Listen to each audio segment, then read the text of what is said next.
Department of Health Central Visayas nakatala og 13 ka mga kaso sa COVID-19 karong tuiga.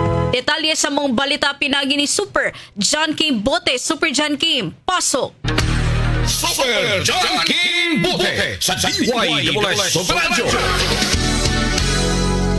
Pinakauhing datos sa Department of Health Central Visayas kung DOH-7 naalang sa 13 ka mga individual ang naigo sa sakit nga COVID-19 karong tuiga ug puro kini mga mild cases ug wala say namatay tungod sa mong sakit.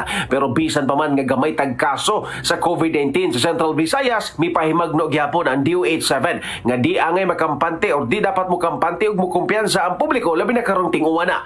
Matud pa ni Dr. Eugenia Cañal, ang regional epidemiologist sa DOH-7 nga mas maayo nga moinom gyapon og daghang tubig, mga vitamins ug mag-amping sa kaugalingon para malikay ta sa mga sakit.